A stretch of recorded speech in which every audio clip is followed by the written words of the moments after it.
தமிழ்நாடு ஆசிரியர் சங்கங்களின் கூட்டு நடவடிக்கை குழு ஜாட்டா சார்பில் இன்றைக்கு மாண்புமிகு பள்ளிக்கல்வித்துறை அமைச்சர் அவர்களை நேரில் சந்தித்து பல்வேறு பிரச்சனைகள் குறித்து கலந்து ஆலோசித்தோம்.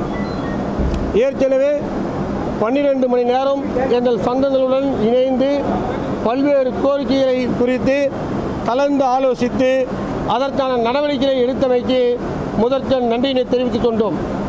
11ஆம் வகுப்பு பொதுத் தேர்வு 10 மற்றும் 12ஆம் வகுப்பிற்கு ரேங்க் முறையில் மாற்றம் உள்ளிட்ட அனைத்து விதமான நடவடிக்கைகளுக்கு தமிழ்நாடு ஆசிரியர் சங்கங்களின் கூட்டு நடவடிக்கை குழு ஜாட்டா சார்பில் நன்றினை தெரிவித்துக் கொண்டோம்.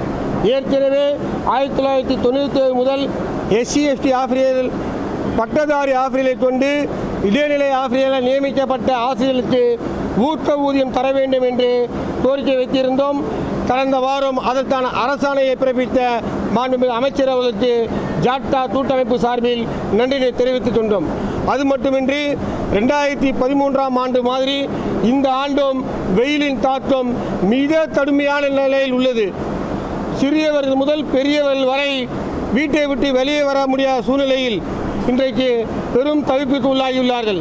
அது மட்டுமின்றி கிட்டத்தட்ட 20 மாவட்டங்களில் 100 டிகிரியை தாண்டி வெயிலின் தாக்கம் மிக கடுமையான நிலையில் உள்ளதனால் பள்ளி திறக்கின்ற தேதியை ஜூன் 1ஆம் தேதிக்கு பதிலாக வெயிலின் தாக்கம் குறையும் வரை, அதாவது 2 வாரங்கள் பள்ளி திறப்பு தேதியை தள்ளி வைக்க வேண்டும் என்று கோரிக்கை விடுத்தோம்.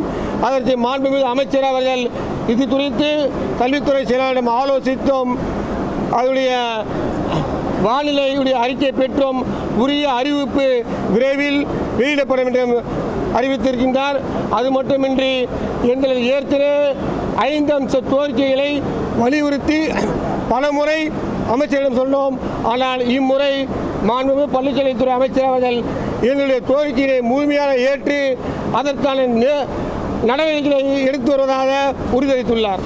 அது மட்டுமின்றி வரலாறு தன அளவில் இன்றைக்கு கல்வித்துறையில் புரட்சி செய்து பல்வேறு மாற்றங்களை CBSEக்கு இணையாக தமிழ்நாடுடைய பள்ளிகளுடைய பாடத்திட்டத்தை மாற்றி அமைக்கப்படும் என்று கூறி அதற்கான நடவடிக்கைகளை எடுத்து வருகின்றார்.